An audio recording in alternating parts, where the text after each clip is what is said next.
Uh, it always every time kind of catches me off guard, but they always Sure, mayor, yeah. or just so anyway.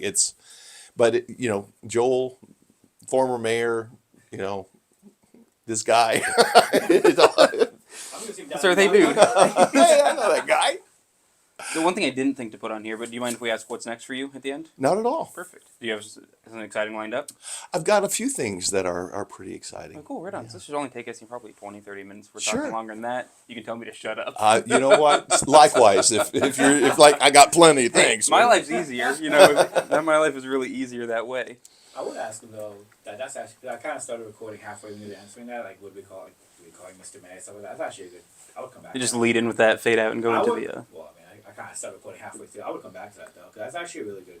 Like, in the situation, because I mean, we think about. I think a lot of people watching Jimmy Carter's funeral last week, and it was Mr. President, Mr. President. You got all these former presidents in the room, and everyone's being addressed as Mr. President. So it's kind of like, how does that come down to local government? Is it still Mr. Mayor? So I think that's a good question.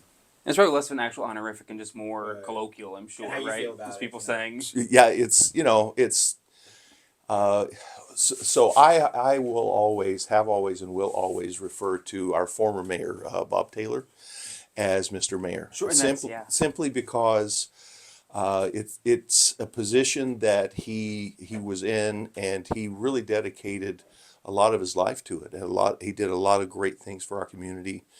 And anytime you're in an appointed or an elected position, that you really make yourself, by nature of the position, a target. Um, I feel that anybody that's been in that position or a position doesn't even have to be an elected. It can be like a council person or a representative, or on a library board, or Sure, yeah. anything that you're offering up your time, you're offering up your name to be attacked, uh, or as yourself as a target. Anytime that you're willing to do that, to be in a place of service, then I'm going to recognize you personally as, hit the mic. I'm sorry. I wear one of these It three wouldn't be times the, a week. it wouldn't be the first time. Trust me. No, I'm going to recognize your willingness to step up, because that's something that is a very hard decision to make, and most people, frankly, everyone I've ever talked to that's ever done it in any capacity, there's no way to truly understand or prepare for what's coming. And the first few years or months that you're involved in that, it is shocking that if you're going in with sincere motives, no hidden agenda. I just want to help. I've got some ideas I'd like to see happen, and because I care about the library or the community or the veterans or whatever it is, the outcome of their life is really important to me. Their situation's important to me, so I'm going to step up and do that. And then it doesn't take very long to find out, oh, it's a whole new world. Sure, yeah. It is something that people can be vicious that don't know you at all. Yeah, I've seen my fair. You've not Yeah, experienced it, obviously, but I've seen my fair share of it in the meeting. yeah, yeah. And so I think that if a person is doing that, I will always, for example, Mayor Susanna Meyer now. For the rest of my life, she won't be Susanna to me. She'll be Mayor She will Meyer. be Mayor Meyer. And I always addressed her when she was my vice mayor. I addressed her as vice mayor. She's just, for someone, and it really is admirable for someone who knows what's coming and is still willing to step up Sure. and do that. It's very admirable. Well, so let's zoom out a little bit. Let's go back to kind of you. So, how long have you and your family lived in Brentwood? Because you're a transplant. Yes, I'm a transplant. We moved here in 2001. We moved from Los Angeles. I was working for a church down there. I was also helping with a mission, the Apostolic Lighthouse Mission, And so missions, we work with the homeless predominantly, people that have drug addiction issues, mental health issues, alcohol addiction issues, family issues. And I did that for quite a few years. And then I also am in the music industry, have been for many Oh years. wow. Okay. And so before digital hit the industry, and you can really be anywhere in the world basically, and if you have the equipment, you can record there. You usually back in the day, you had to either be predominantly either in New York, Nashville, or Los Angeles. Those were the three main areas that the music industry was anchored. And so we moved to Los Angeles to help serve a congregation in Long Beach. And while I was there, I had an opportunity to, because serving small congregations and working in missions pays nothing. Not a little, it pays nothing. It's, and so I always had to have two or three additional sources of revenue income in addition to music, which doesn't, contrary to popular Sure. Yeah. belief, it does not pay. There's a reason people say starving musician. And so I got to working with a guy named Vivian Felix. He was the guy that did most of the special effects painting for Warner Brothers and all of Disney. And so what that meant was anything that looked natural, stone, steel, trees, plants, anything like that, he would paint them, marbleizing, wood graining, all of that. And so I apprenticed with him until I was able to become a professional faux finisher. And so I did that and did pretty well with that. And also did renovations for a lot of very successful people in their homes that a lot of them are no longer in existence now, unfortunately, because of the fires. But they would see a scene in a movie or something and say, "Hey, I want this to be my Sure. bar," Yeah. or "I want this to be a library," and so we would just replicate that in Yeah. To their build a lot homes. of Yeah, Casablancas, I'm sure. we did it as so it was really neat. I got to learn a lot of different skill sets. I also worked for a venture capital company while I was down there, and that ended in the 2000 dot-com bubble Sure. burst. That whole industry came crashing down, and we had an opportunity at the same time to come to Brentwood and serve in this congregation here. And so we loaded up the truck and we moved to Beverly, as we came to Brentwood. I want to mention LA, because you're spending a lot of time in LA. Do you have any family members, anyone affected, that have been affected by the wildfire? I do have quite a few friends that I have down there. No family, but friends that have been very affected by it, Sure. and it's just absolutely horrifying and devastating. Several of them have sent videos when they were finally able to go back in a community, and it wasn't just a few homes. An entire block that they lived on is gone. Sure. The Yeah. only thing there is chimneys, and it's just shocking. It's terrible. When I was young, I was raised on a ranch in Oklahoma, and one of the houses that we lived in when on a ranch house, a very small old house. It burned down 4 days before Christmas one year to the ground. We lost everything, and it's devastating when that happens. You don't even know what you're missing for years. You think, that watch that my grandfather gave me when I was 8 years old. What happened to that? And you realize, oh yeah, that's gone. Sure. The pictures are gone. The things that are the most valuable to people are the things that are least monetarily, valuable. But there's going to be a lot of hurting people. Yeah. Just the totality of it for a lot of people. Just, I mean, everything. Well, the reality is this. I would say probably two-thirds of the people will never be able to rebuild their homes. Their insurance wouldn't have covered it if they had insurance at all. Regulations have changed. It's just one of the things that is just mind-boggling to me is they turned around 60 fire trucks coming in out of state to help because they didn't have the California emissions on their fire trucks. They're coming down to help, Right. and they turn them around. That is just absolutely ridiculous. They did not help from FDNY. Absolutely, that's insane. Either it's about people or it's about your agenda. But if people are dying and they're losing everything, and there are people spending a lot of money to bring those rigs and volunteer their time down here as firefighters and medical personnel, and they say you can't come down because our little if you think those rigs are going to compare to the damage to the ozone or atmosphere that this Exactly. what it's a drop in the ocean. Right. It just makes no sense. I do think local firefighters from here are down there because I think They are. on Thursday I had one of my reporters call Brian Oftedal to see if there was anyone. He goes, "I'm on my way down now." Yeah. So I've not followed up on that, but just, Yeah, our firefighters from former East Contra Costa Fire Protection District and Confire and Cal Fire, anytime there's anything like that, they always are heroic in their response and efforts.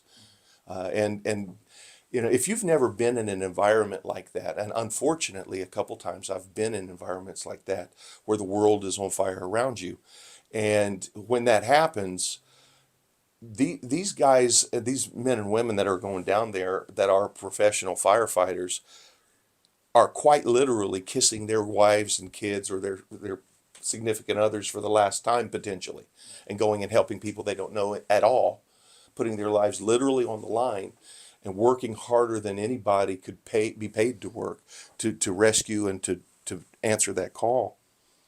And so yeah, it's just there's no amount of appreciation that is enough, really, in my opinion, for what they do. If I may, from a political angle, when you hear about and I'm sorry, I'm not trying to hijack. no, it's fine. We're yeah. Since we're on topic of it, like when you hear about what happened with LA and denying the response, and everyone kind of looked at LA's mayor, I think it was, and her reactions to it. As someone who's worked as someone who's had the mayor role, what do you think when you see that going down? It's always difficult to be put on the spot in front of a camera, Right. but I have learned in life in general that what you do in times of great stress or pressure really is who you are, and you have decided long before you're in that kind of a situation what you're really going to do. One of the things I was talking to one of my friends about, who's a first responder, is this. Yes, everybody gets in a place where, or can be put in a position where you're responding without thought.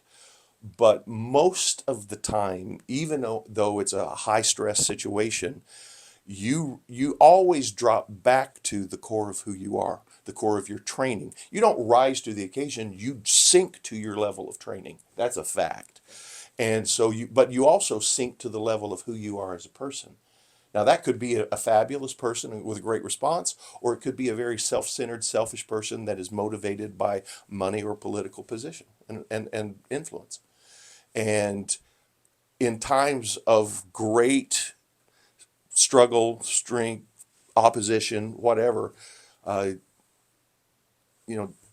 Abraham Lincoln said you can tell a whole lot more of a person by who their enemies are than who by their friends are.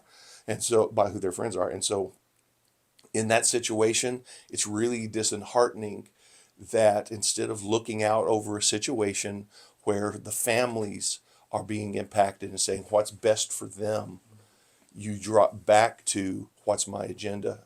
Right. That's something that's sickening to me, frankly. It's not Super, yeah. acceptable. Excuse me. We are all humans. We're all in this together, regardless of our background, culture, whatever. We're just people, and everyone will have an opportunity probably in life to need help from somebody that they never would have asked help for in a regular, common, normal situation. And based upon who the person is they're helping, they may just say, hey, you're a human. You are valuable just because you are breathing and a person, and I'm going to help you no matter what I think about your situation, whether you caused it, whether I agree with you. You're just a person I'm going to help. Which one of the reasons I love Brentwood. It's full of people that are just, hey, if you need help, we're here. Sure, yeah. So, I mean, here's my segue here. So, kind of speaking of public service, when did you first decide to run for city council? Well, in 2009, there were 2 empty seats on city council, and I have been working as a chaplain with the police department here since 2005. So this year, 20 years. And because of that, I was able to interact. And in addition to the work I've done for the church congregation, different things I've volunteered for in town, I've met a lot of people in situations that I was able to be of some kind of service or help to them. And so when those 2 seats were open, I had some people that I very much admired in town and respect highly, who are business owners and that work in our agricultural, areas, and they asked if I had ever thought about running for city council.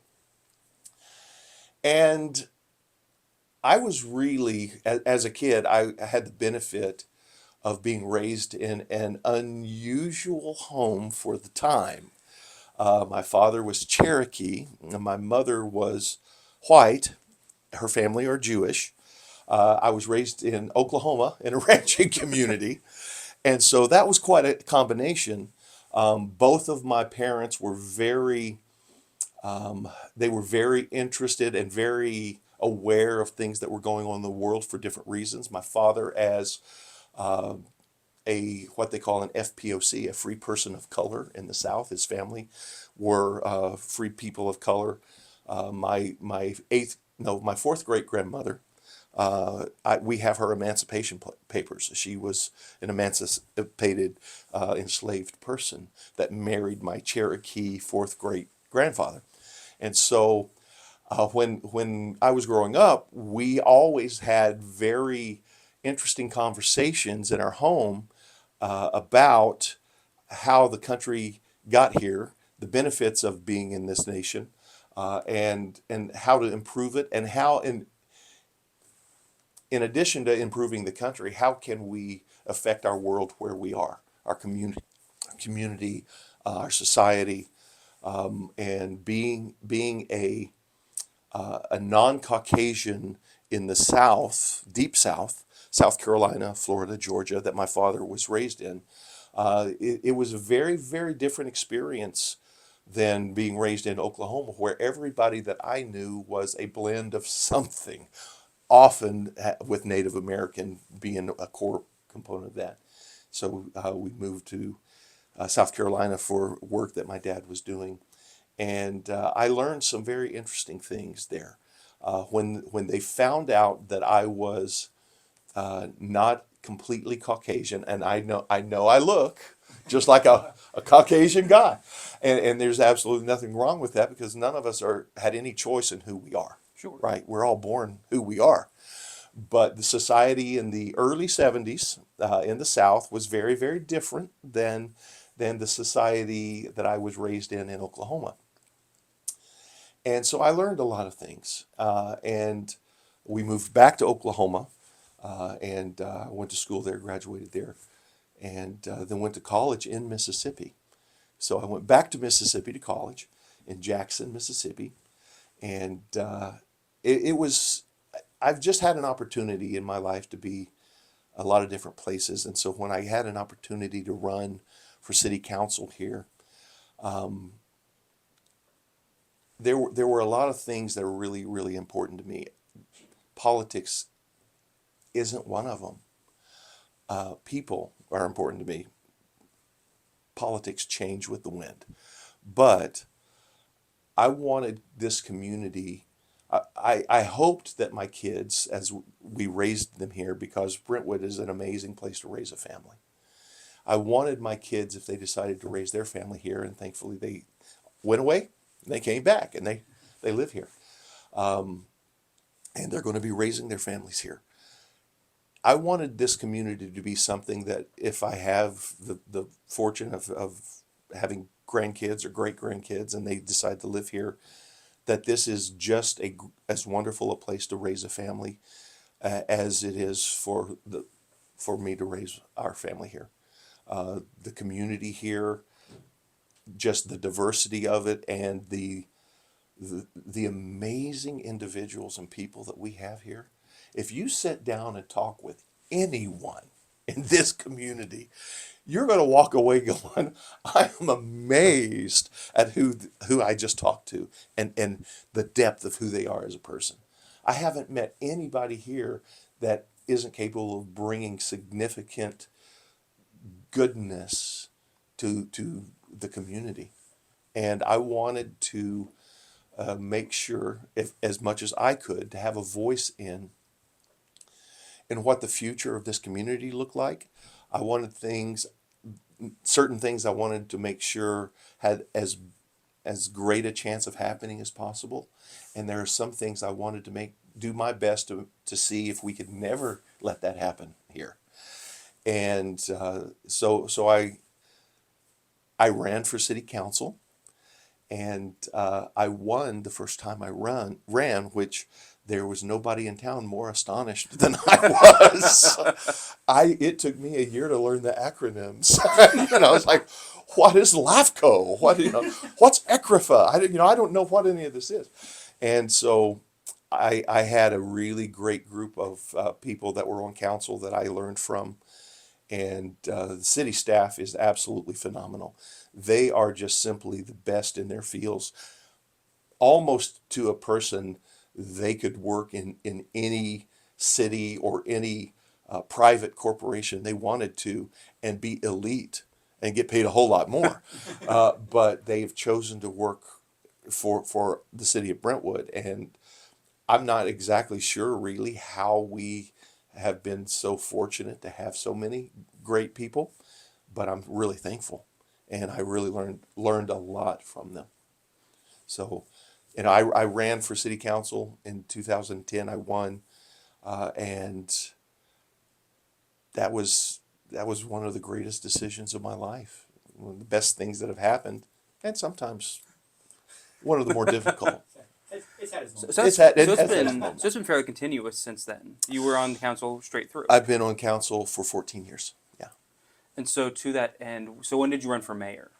I ran for mayor 4 years ago in 2020 is when, well, the year 2020 came, but 2019, in November 2019, I was elected mayor, and And clearly inherited a very Inherited. interesting, inherited 2020. Exactly, And so, everything I believe about the city of Brentwood and the people of the community of Brentwood was confirmed over and over then.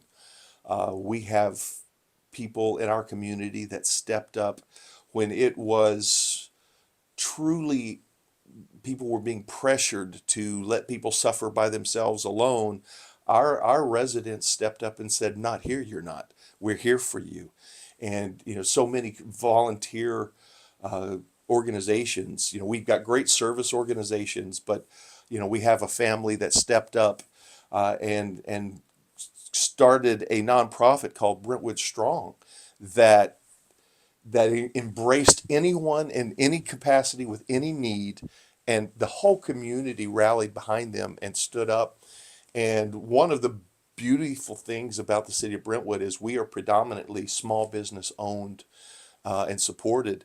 And I don't know that we would have been able to survive anywhere nearly as well as we did economically, but also societally, as if we hadn't had such amazing business owners and volunteers in our community.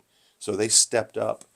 And at the very beginning, I was actually, according to my doctor, I was one of the first 35 people in the state of California hospitalized with COVID. Oh, wow, okay. And there was a point that the doctor actually came into my room, asked me if I had a will and everything because I wasn't going to leave the room. And they said, they'd done all they could, and it was March of 2020.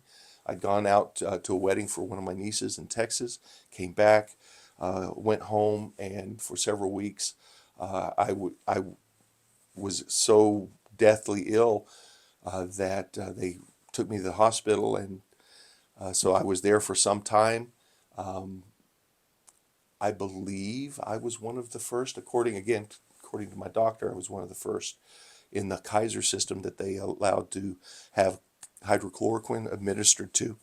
I knew, and I told the doctor earlier, having been out of the country in places where that's an over the counter, you take it 3 times a week, like vitamins for malaria. And I knew that I didn't have any negative, reaction to it. And so I told them that and told them I'd be willing to be a guinea pig. And so they administered that to me. Had a lot of people praying for me. And after 2 or 3 weeks, they released me. And the next night, it was April 10th, that's my wife's birthday. April 11th, I was back in the hospital. I felt like I had broken ribs and had been shot, and I knew neither one of those had happened. And so they told me that I had several very large pulmonary embolism, blood clots in my lungs, 6 raisin-sized blood clots. And they said, and it looks like you've been shot with birdshot from a shotgun. There's so many smaller ones. Didn't know they thought they were telling me I was going to die, which is good, I guess. But they put me on blood thinners and worked with me, and because of the efforts of the doctors and the nurses and God's help, I made it through. And so while I was one of our first meetings, actually, it was with our city staff. We were on a phone call because it was before Zoom. Sure, of course, yeah. And I just said, I'll try to be there as often as possible. And then, of course, we went to strictly Zoom. And so the first 2 years of being mayor, it was a Zoom It was a society, remote position, sure. right? It's like, and sometimes that was helpful, and sometimes it wasn't helpful. We've learned that people feel very emboldened to say very mean and cruel and untrue things behind a keyboard. And so, anyway, I was not the only one that was affected that way. Everyone was. But so the first 2 years of being mayor, we really had some significant challenges. But our city staff, our other council members, and our community stepped up, and it was great. How much would you say that helped you, I guess, help strengthen you for the rest of your tenure ahead? When you think about the way considering starting as mayor during the Sure, you walked in with the hardest possible really, time. Yeah, like how much of that kind of, because it seemed as if like that situation like that really prepared you even more so for everything else that was to come in the next 2 years, or the whole 4 years. Well, one of the ways that it really did help is that I got to spend a lot of time talking to people in their different industries. In addition to being on city council, I've been on many boards and commissions, federal, state, and local boards and commissions. And so I really got the opportunity to spend time with people to learn how everything really works in the state, from the federal funding and regulations to the state, to the county, to local.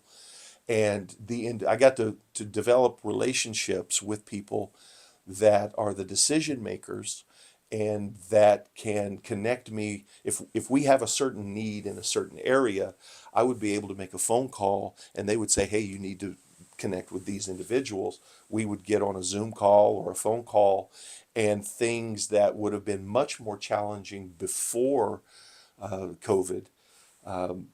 We all went through COVID as electeds and board members at the same time.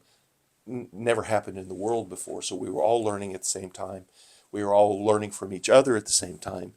And there was nobody that had any answers. And so it's a very rare gift to be able to sit down with a lot of electeds or people that are chairs of commissions and committees and everyone is willing to put away all of their their walls and confess to each other, hey, none of us know the answer. Maybe we can piece together an answer from what we are all going through. And that's exactly what happened. But because of that experience, I was able to, at any time that we needed something, I was able to make a phone call to somebody that was able to make a decision instead of having to get in line with other people. And it really was beneficial for our community to at least know what's coming so that we can prepare for it. Even if there was nothing more to do than what we did, at least I would have an email or a phone call or a lunch with somebody saying, hey, come up, let's grab a cup of coffee in Sacramento. These are some laws and ordinances and things that are coming along that you're going to want to know about. And that was really beneficial. And it wouldn't have happened as well as it did if COVID hadn't happened because of that Sure, circumstance. you were forced to adapt in a lot of ways, obviously. Absolutely. And so, pandemic-related changes aside, you've been on council for 14 years. In what ways, what other major ways did you see the city change during that time? Well, it's grown a lot consistently. When we moved here in 2001, I think there were about 23,000 people here. And now there are somewhere in the neighborhood of 65 to 66,000 people that live here. The diversity of culture has significantly changed. I'm very thankful for that. I'm happy for it because the more you spend time with people who are different than the circle you have always spent your time with, the more you realize the beauty and the strength of the different cultures and individuals and ways that they think.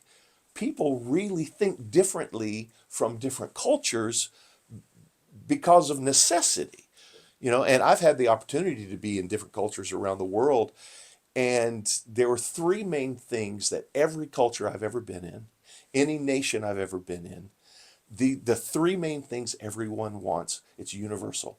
They want to be loved, they want to love, and they want those to whom the people they love, they want them to have happiness and peace and success.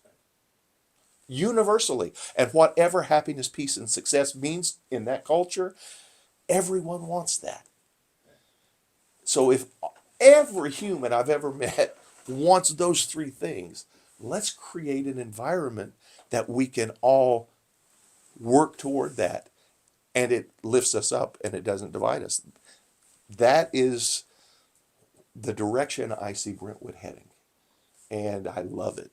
That is one of the greatest changes that I've seen. Infrastructure has been good. Previous councils, even before I was on council, did a great job in anticipating what might be needed in the future.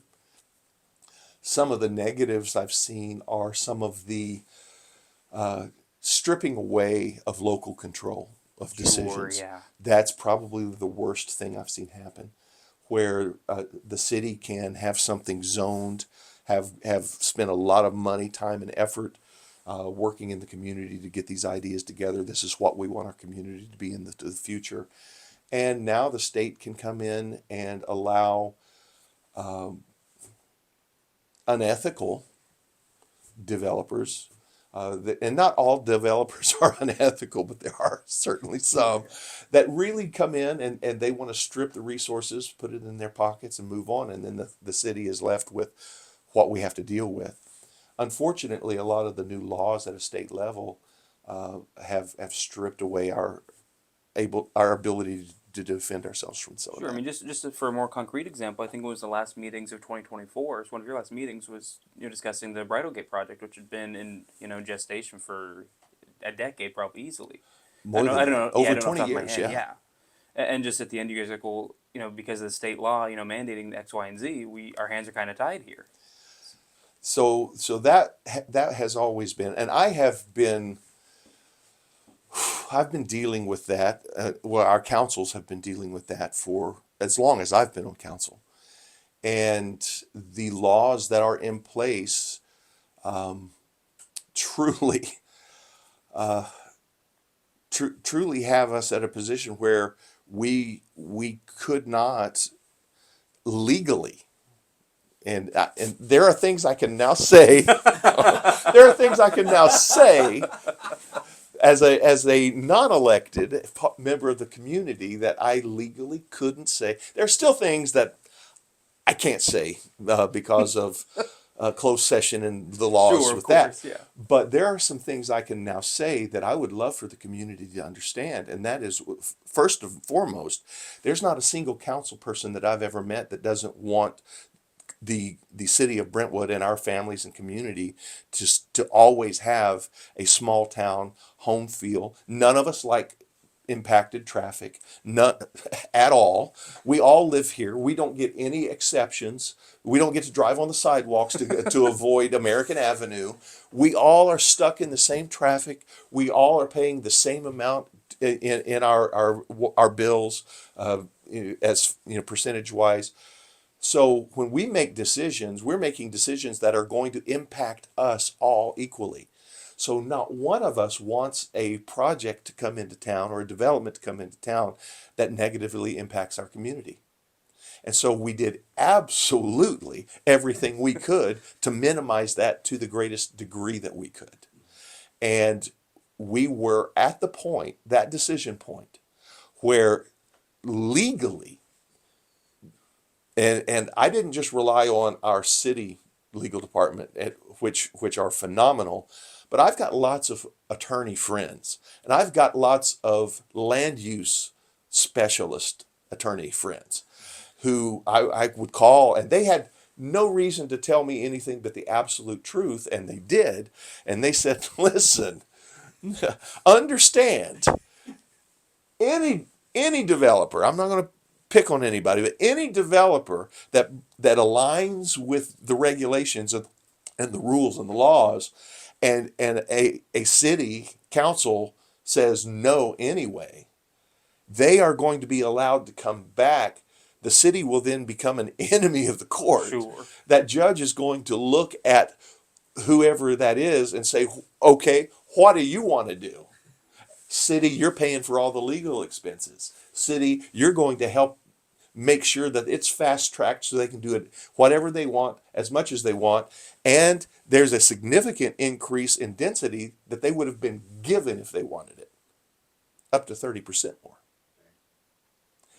That was absolutely certain that that's the law.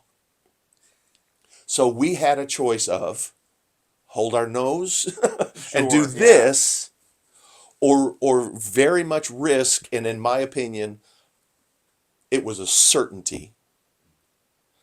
Because as a business decision, why wouldn't you want to make 30% more if you could, right? So that was one of the hardest decisions that I've had to make, that any of our council up until this point's had to make. It's something that we're going to have to live with, quite literally. But at the same time, I would still make that same decision again, knowing the reality of what the facts are. And we don't get to make up the facts.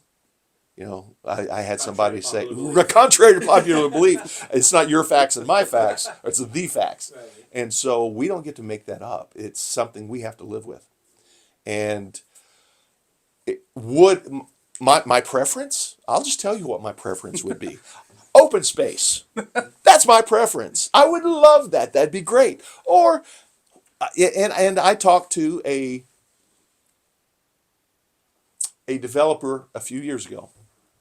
Did not come to town. So it's, there's they have not been here. I don't know if they're ever coming here, but they asked me back then, what does Brentwood need as a housing product? And what I told them was this: said, if you will build a product that is attainable housing, so that any of us, our school teachers, our kids coming back from college, our police officers, anyone in town that has a job could afford to stay in town, buy this home, whatever that price, that threshold is, 350,000 to 500,000. I know 500,000 seems ridiculous, but today that's really not all that much money.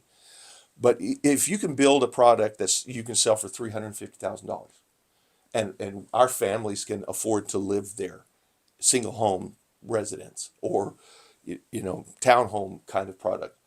If you build 2/3 attainable housing and you build 12 to 13% affordable housing, and the rest of that market value, market size, whatever you want, then you'll probably get a lot more traction from councils that way. And I never heard from them again.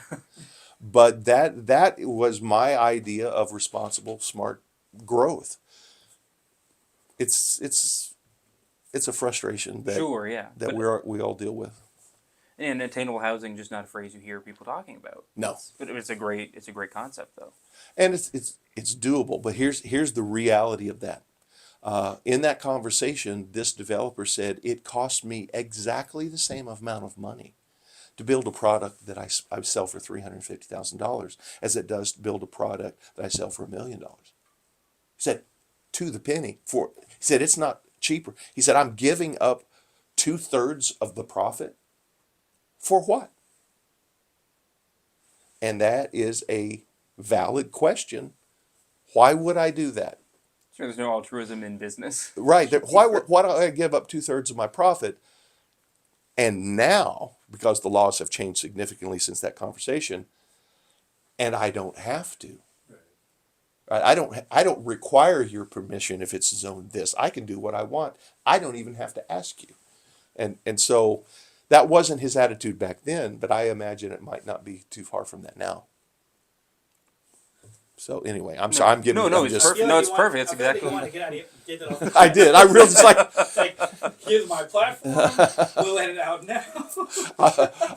I'm not running for a position. I'm just telling you. So we're going to pivot now. Then, so that's one of your biggest frustrations with the housing development stuff.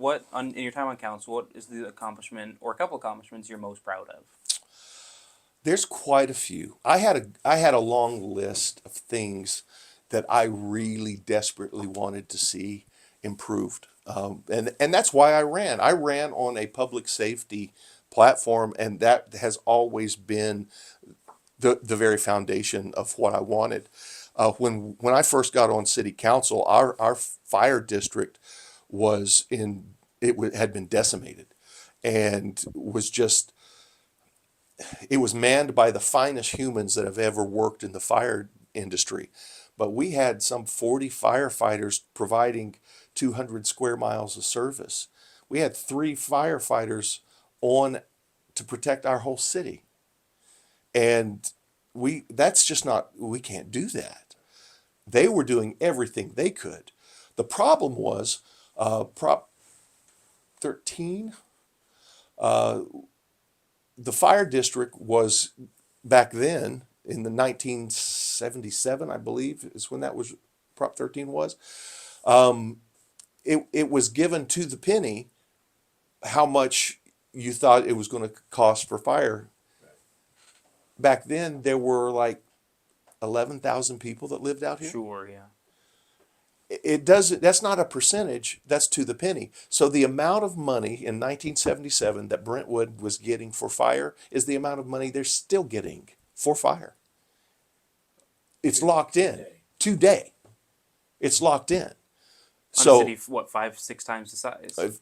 Yeah, in an area that has quadrupled in size or more. And so the reason that the fire district could not maintain it is when the only difference is the housing, there was a component of each house built that had a pass through for funding. When the housing went away, the funds went away. And so that was it. They were stuck with trying to fund a fire district with 1977 revenue. And the average pass through of the communities in the East Bay was 13 to 17 cents on the dollar. Brentwood got 3 cents.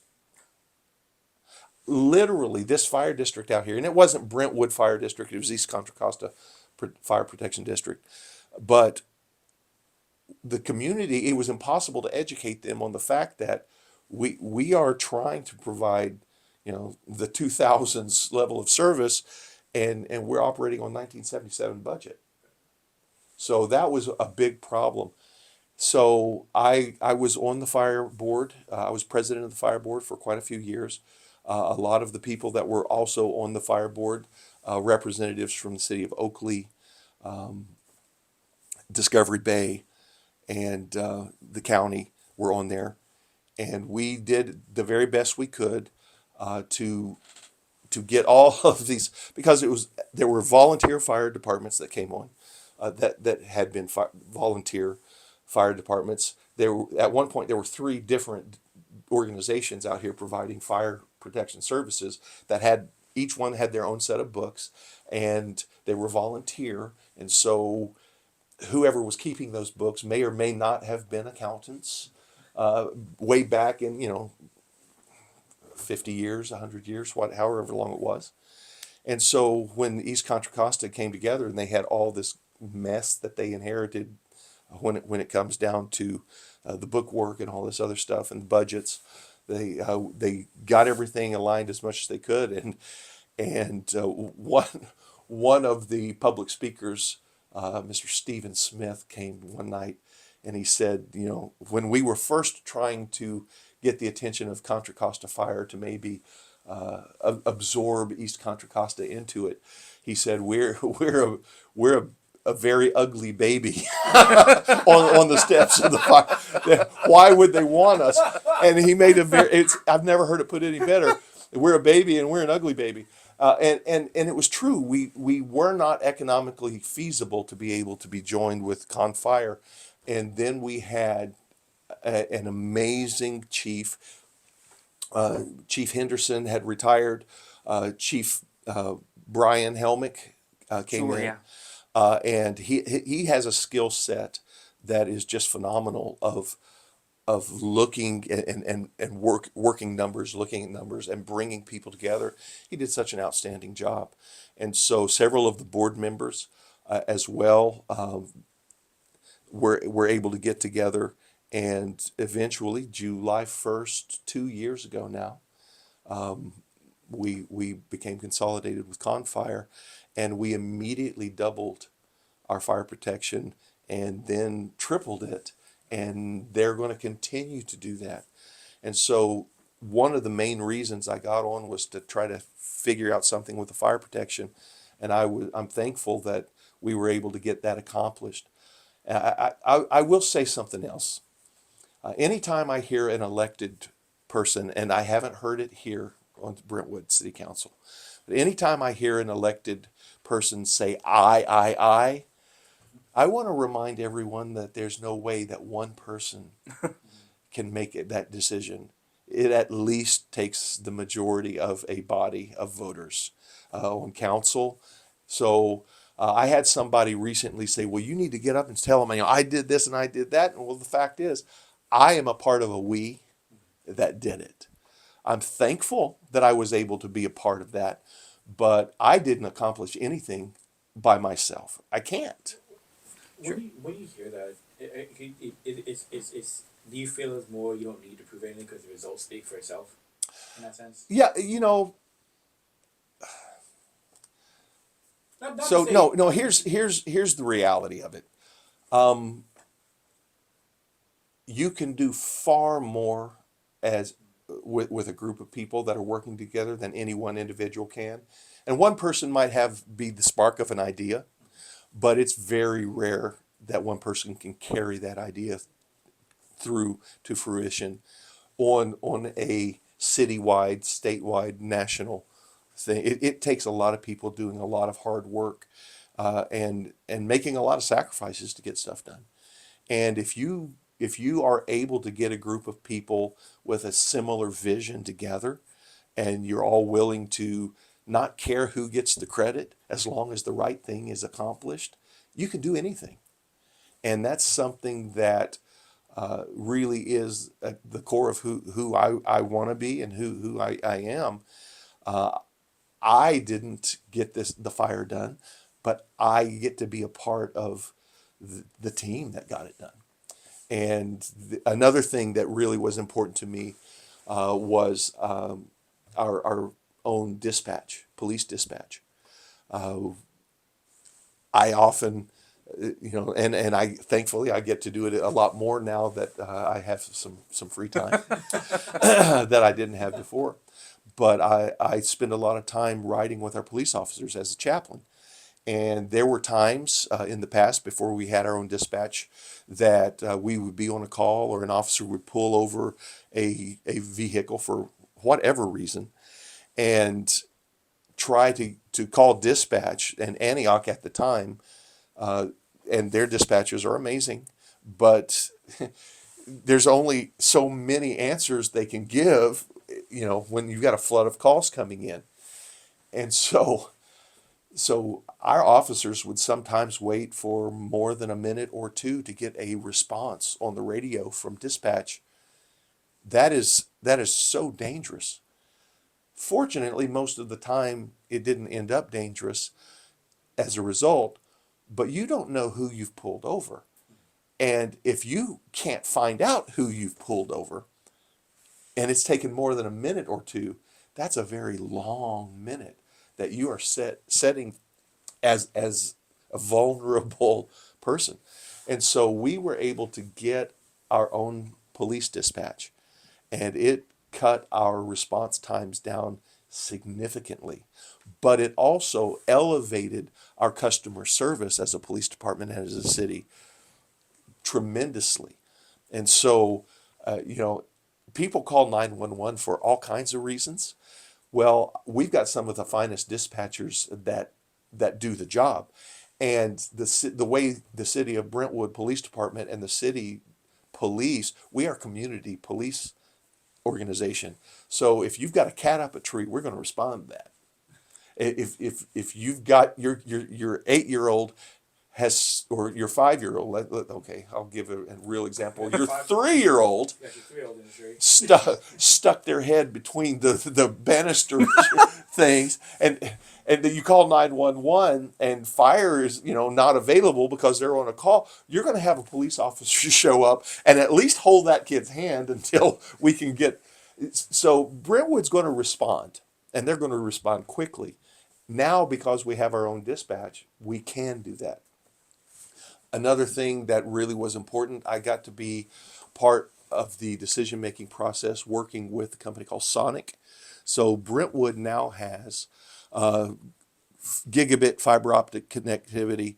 We, at the time, were one of 2 cities in the entire state that did it and 14 in the whole country.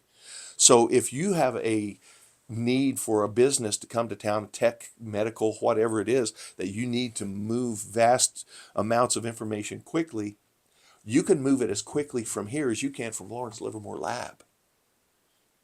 And there's no limit to the speed based upon the mechanics of it. I got to be a part of that because it meant so much to me, because that is something that we have a quality of life that we are truly the envy of a lot of the East County communities. But if a company wants to come to town and they can allow their employees or their CEOs or whoever they are that move to town to work in our community, spend money in our community on lunch, take off and go to their kids' recital at school or a ball game, not have to leave town, and they can get the same amount of work done as quickly as anywhere else, and they get this quality of life, that's going to attract the kind of businesses that we want, kind of paychecks that we want, and salaries that we want. And that was an important component. And so I was glad to be a part of that. Let's see. I made a little list because Well, that speaks a little bit to the innovation center as well, just on that same tangent. I just want to say thank you for the Sonic part. When I moved in 2020, that was the first thing we did to get Sonic connected to the house. It was really great. Let's see.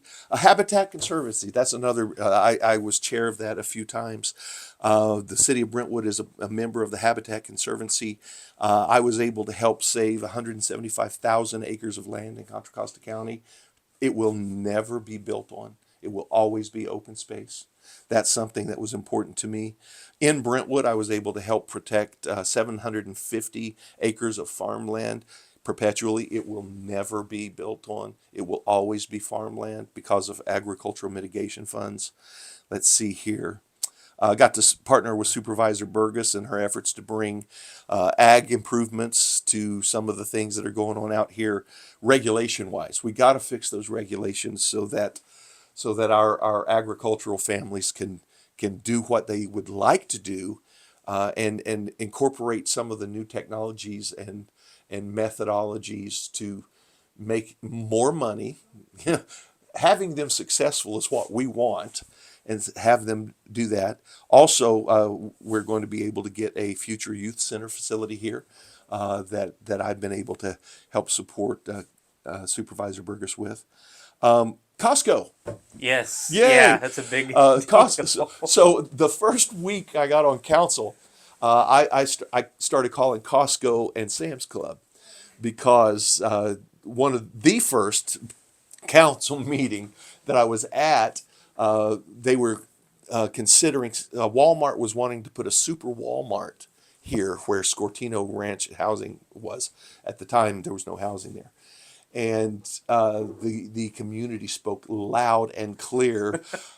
Under no circumstance do we want a super Walmart, and that was the only thing that they were willing to build. So I started calling about a Sam's Club or a Costco, and at the time, neither one of them were interested in coming out here.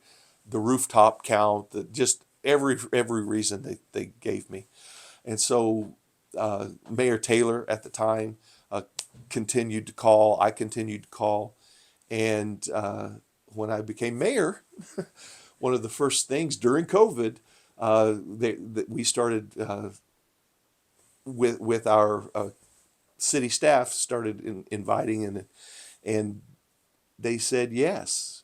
I had the opportunity one night after a council meeting that some of the information that we got was a little unclear.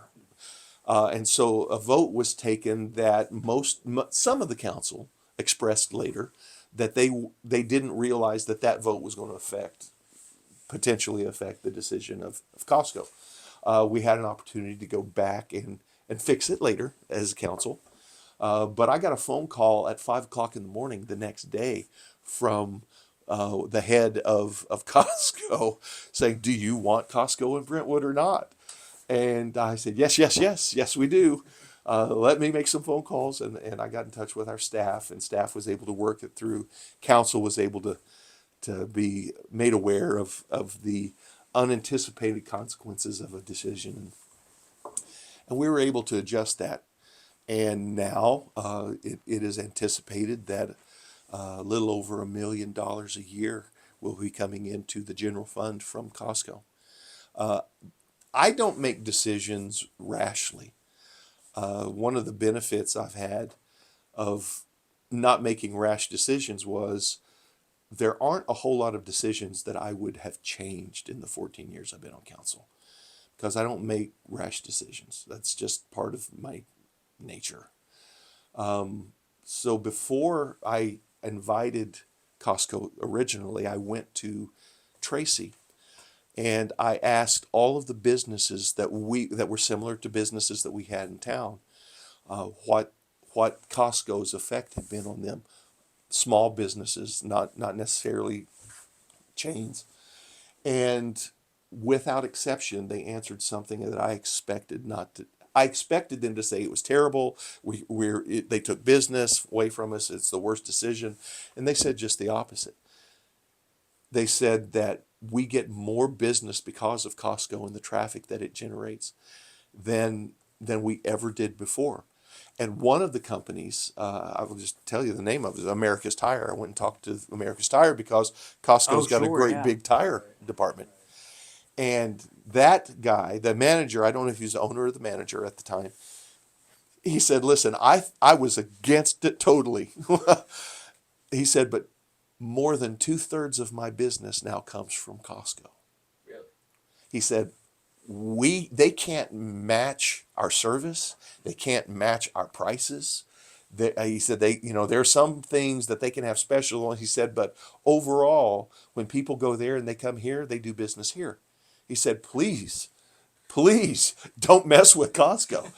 And And it blew my mind. I would have never imagine I would have experienced that answer. Well, and what's funny is, where the Costco could be built, just a few streets further down, is America's Tires here as That's right. well. Well, one of the things I've talked to a lot of the business owners here in town, because our families are us, right? That's if it's not going to help us, I don't want it to happen. And so I talked to them, and they gave me some information that was really eye opening. They said, listen, the people in Brentwood that shop at Costco are not going to stop shopping at Costco. They're just going to go to one of the two nearest ones, probably, and they're going to continue. We're not going to lose any of that money because they already do that.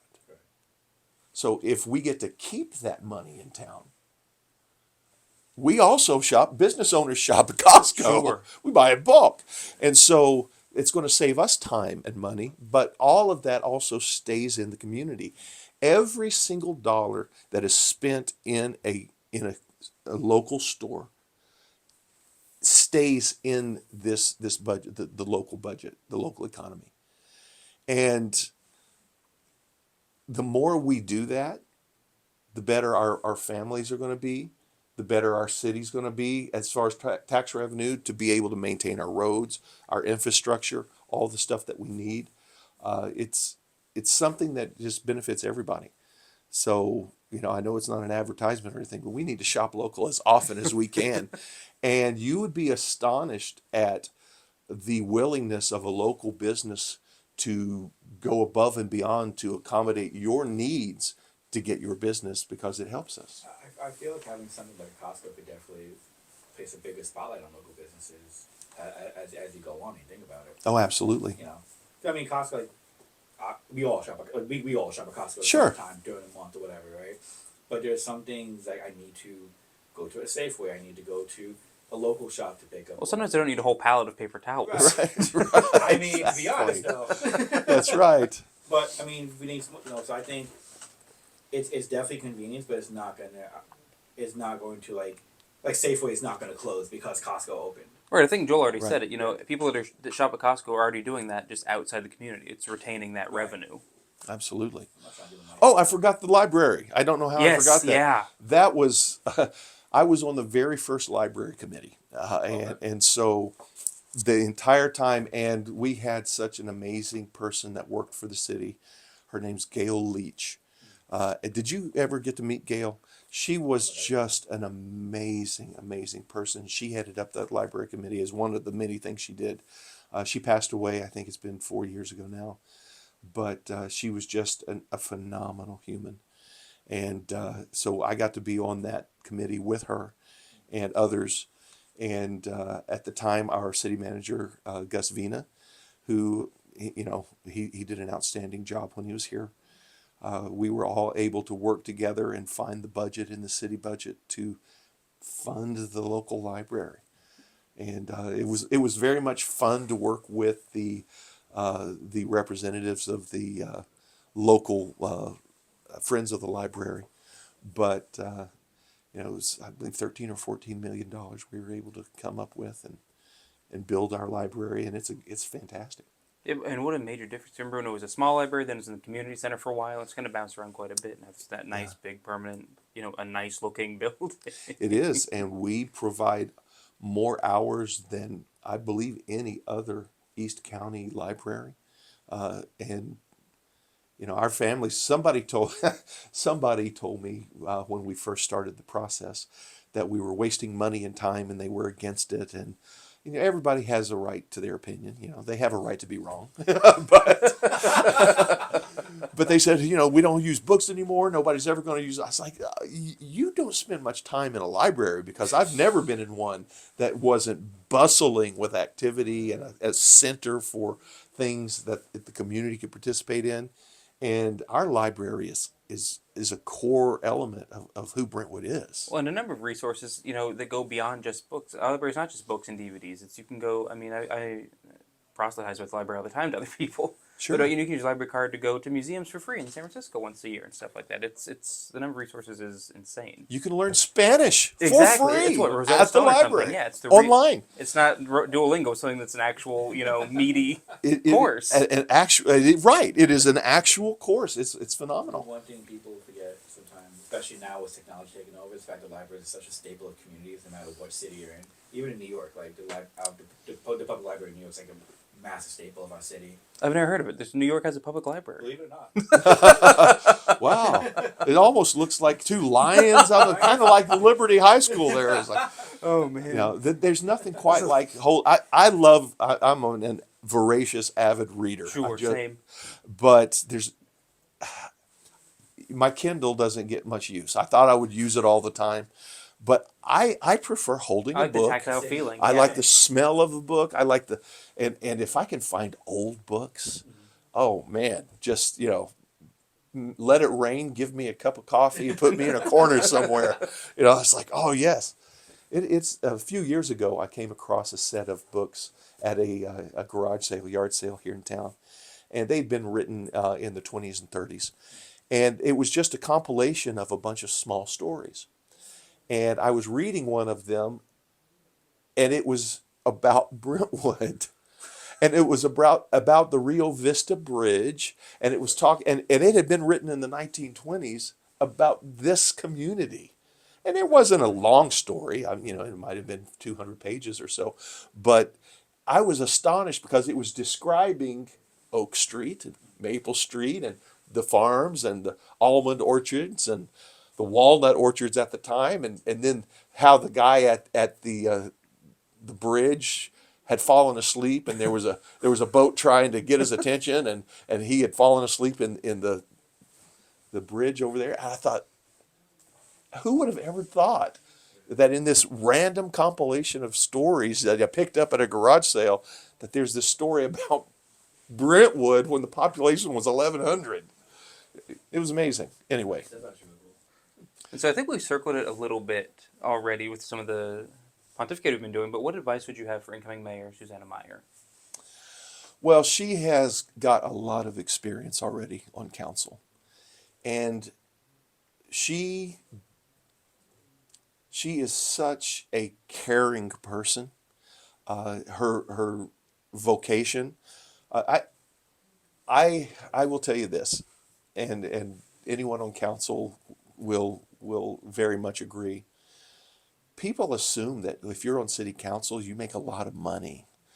I asked one of our fourth grade classes right before one of my last visits on as mayor, what they thought the mayor made. And most of them, of course, they're fourth graders. They're 10 years old, but they thought I made $100,000, $1 million, and you don't.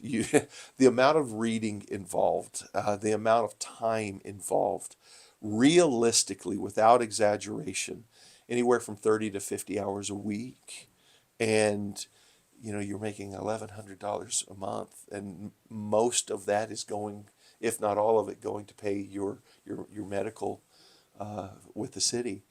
And so I actually had somebody recently say, because he thought, he's a resident, an adult, he said, I thought you made 120 or so. I was like, no.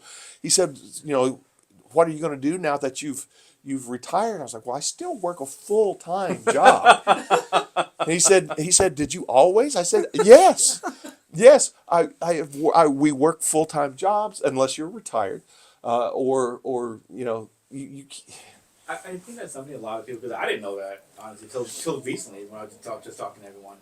I didn't know you guys were working full time. I thought this was like, okay, like maybe this was a full time job you make, and like not maybe 120, maybe like. Remember, Jeff comes from New York, where the mayor's whole job is to be the mayor. Sure. Well, sure. But the last thing, I have a different background where it's like mayor of a major city like that. Come here and like, oh, the mayor's also doing this. And I'm like, damn, okay, like. When I first met you, I'm on my first measure at the barbecue thing 2 years ago. Sure. I wouldn't have guessed he was the mayor. He was wondering where your Ferrari was. Right. He's like, oh. No, I'm used to Eric Adams kind of doing all that stuff, right? But it's interesting kind of seeing the dynamic of it, because I think a lot of people in general, they may not know exactly in a city like this, compared to what they've seen on TV in the San Francisco, Mayor Laurie in San Francisco, Mayor Good before, me with New York, and obviously, they don't know that like it's a very different dynamic in that regard here compared to everywhere else. Absolutely.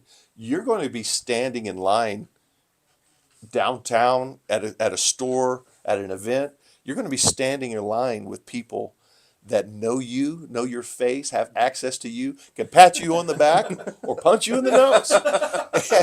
And you're going to sit there and take it because you're the mayor or you're a council person or you're the vice mayor. And so there's nowhere to hide in a community like this, and you don't want to because everyone in town is my neighbor, and they're going to come up to me and say, "Hey, I've got a problem," and I need to be able to say, "Hey, then we have a problem. Let's fix it." So yeah, what would I tell the incoming mayor, our new mayor? Um, I don't think anything that she doesn't already know. I think I would tell her continue to care about people more than politics, which she always has, always will. Um, I think really the most important thing is you're going to be attacked by people that don't have valid information, accurate information, or understand the process. You're going to be attacked by people that are simply just unhappy people and want everyone else to be unhappy as well. You're going to be attacked by people that are having a bad day. If you care about people, you want them to like you. I don't know anybody that values being disliked. But there are going to be people that attack and say things for all kinds of different reasons. Some to push an agenda, some because they genuinely don't like the color of your shirt, for any reason or no reason. Just continue to be true to who you are, and the the whole purpose of the position, the office, is to be a servant, to serve, and she is. She's just a wonderful person. Um, because that she cares deeply, and anytime you care deeply about people, and even and strangers, right? I care about what happens to somebody. She cares about what happens. May never affect me, but it affects them, and I care. And so, just the hardest thing is to not take everything so personally that it makes you step away from doing something that's going to help so many people. It's very hurtful. I've had people attack me. Uh, it goes along with the position, right? People are going to say stuff, and there are people that don't care whether it's true or not, that know it's not true. That they don't matter. I will tell you this: when I first got on council, first 2 years I was on council, I was attacked by a guy uh, as a member of the fire board. This was a fire board decision, and I was attacked by a guy that I did not know actually was a resident of Oakley, but they were part of the fire district. I mean, viciously attacked online. It was a disemboweling. I mean, he just chopped me into pieces. Didn't know me and couldn't have been further from the truth. And he had a lot of misinformation that he got online, so it had to be right. So, I got on there and I just simply said I would love to meet with you and listen to why you're saying this. Listen to your concerns and see if we can figure something out. And he's private messaged me and said, "Here's my phone number." And so I called him. As soon as he did it, I called him, and he said, "Well, I didn't really think you were going to call." And I said, "Well, why would I not call?" He said, "Well, I said some pretty gruesome things." That was his words, gruesome things. I said, "You did." I said, "But I also know you don't know me at all. You don't understand a lot of the things. Clearly, by what you said, you don't understand the limitations that we have right now. And so I want to get together with you. I want to sit down and talk with you and see. I don't disagree with your concerns, but you're assuming a lot of things that just simply aren't true." So he and I sat down, and he now no longer lives in California. We found out we're both musicians. We have played with some of the same musicians across the country at different times, and he's a great guy. He and I are friends, and it all happened because he vented his frustration. I had an opportunity, but this is the thing that he said to me. He said, "I really never thought of you as a real person." He said, he said, "I've said stuff about a lot of different elected people, from the president on down." He said, "Nobody's ever reached out to me. No matter." He said, "I didn't really think of you as a person. I thought of you as a position." And a lot of people do that. They don't realize that the person sitting in that chair has family, has friends, has goes through issues too. And what people say, it affects you. It matters that people understand that you really do care. That matters.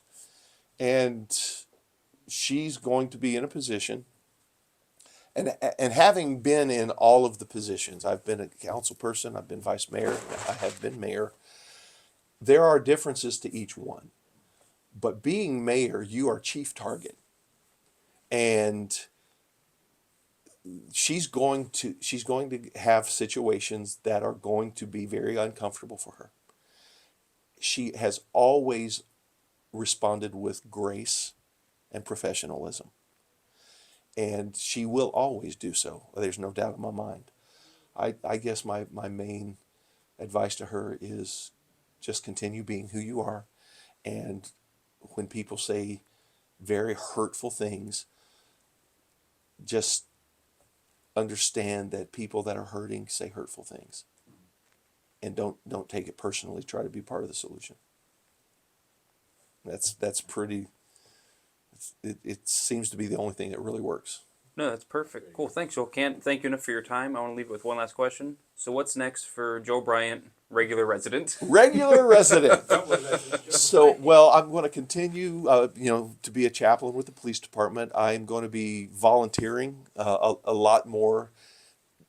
That's what I love more than everything else. I love to join with a group of volunteers to make a positive difference in a community and people's lives. And so I'm going to continue to do that. Working on, I still am a part of a couple of nonprofits that work with some different countries, orphanages. I'm working with a couple of orphanages right now.